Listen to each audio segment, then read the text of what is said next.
This project is for our final requirement for our subject, Applied Economics, and this is prepared by yours truly, Hannah Gabriel Talavera, Bernadette Pineda, Dana Nicole Santos, Annabelle Dinga, Danny Rojas, and Clark Hassan Cao. and we are from ABM 12B. Audio Jungle.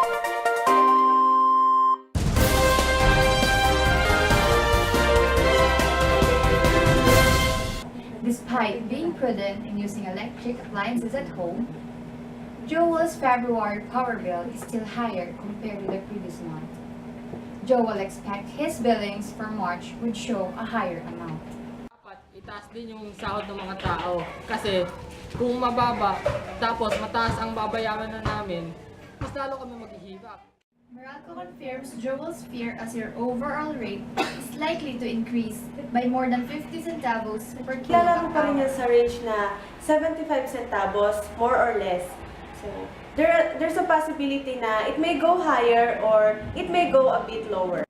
That already includes the 33 centavos carried over from last month's power rate hike.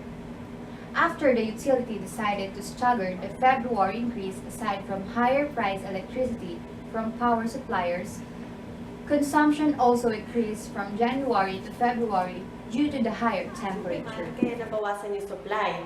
So, ang nakita natin sa market is tumaas yung closing clearing prices doon sa spot market.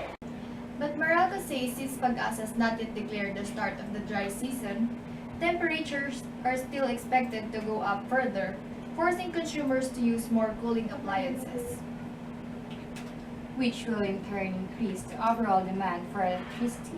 That may cause power prices to go up. Kung sa aircon, kung 5 hours ang gagamitin, so 3 hours na lang sa susunod para mababa yung presyo ng kuryente.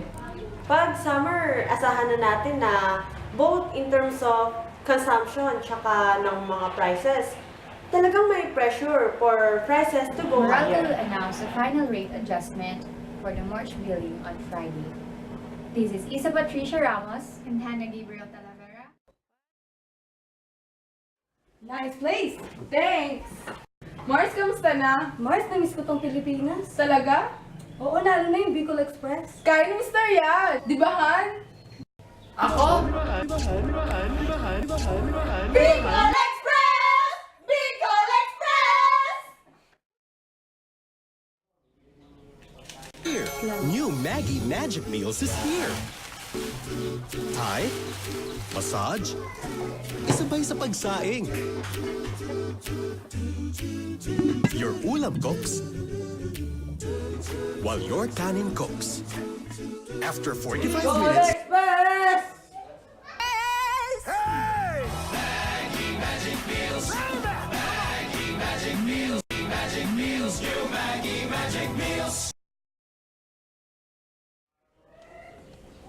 Nakakabilib.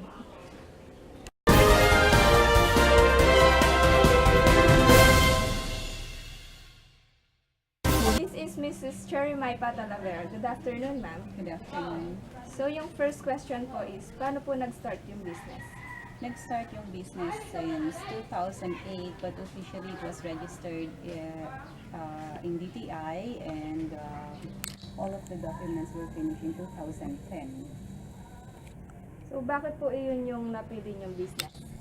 The idea came out from my mother's side business. Ito kasi yung business nila.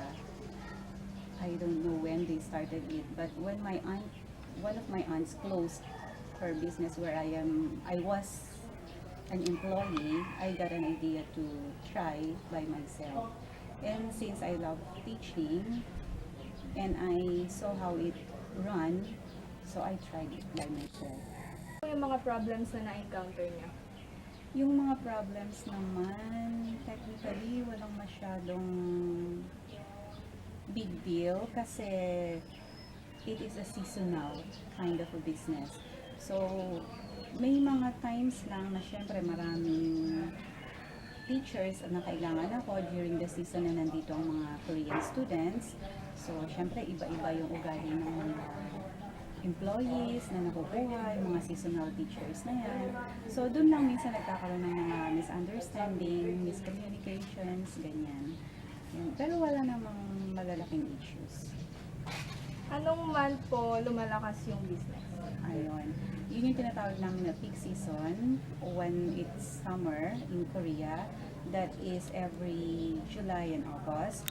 And winter, which is starting sometimes end of November until first week of March. Back to you, Hannah. Thank you, Dana. And that is all for today. Hi! We are now going for the assessments. Danny Rojas will be going to assess the commercial, which is the Magic Sarap.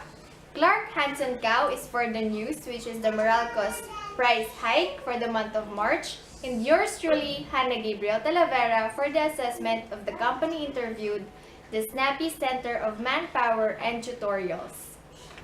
So our commercial has something to do with perfect competition.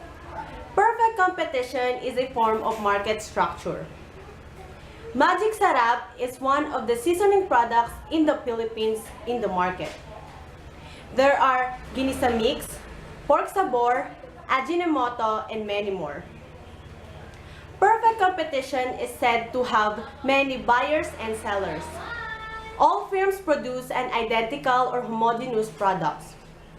And all firms are price takers, since they cannot influence the market price of their product. If you were going to enter perfect competition, it would be easy. Why? Because you don't need to have a huge capital to enter this market structure. There are also no The Snappy Center of Manpower Tutorials could be said as an opportunity cost. Opportunity cost is which means that it is the best alternative among other choices. Since there are lots of different businesses existing in the Philippines, the owner saw and took the opportunity to gain profit by having English tutorials with foreigners, especially the Koreans. Aside from just gaining a profit, it also helps to rate up the economy of the country because many Koreans could be likely to go to the Philippines since they could learn in a lower amount of cost. But then, this type of business is seasonal. It is probably more efficient when in times of Koreans' vacation when they are free. Monopoly. It is a sole supplier of a product with no close substitutes. In business terms, a monopoly refers to a sector or industry which is dominated by a one corporation, firm, or entity. Like Meralco is a perfect example of monopoly which has a power to control everything that the consumers doesn't have any choice to follow the rules. In the news said, the 33 centavo per kilowatt hour from February billing will included to the March billing, and the consumption from January to February was increased due to the higher temperature. The consumers are using more cooling appliances like air conditioner and electric fan to prevent high temperature, but the overall demand of electricity will increase. But the consumers doesn't have any choices to pay bills, but he has many ways to save their money. Your overall 3 centavos.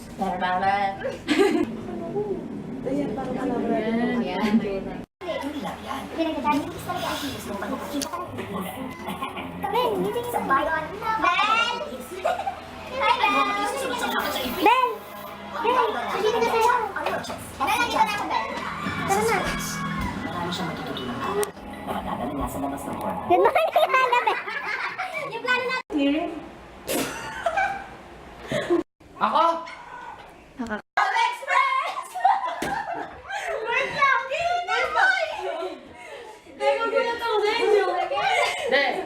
After ng count, 1 second tahimik, tas Okay. 1, 2, 3. Bicol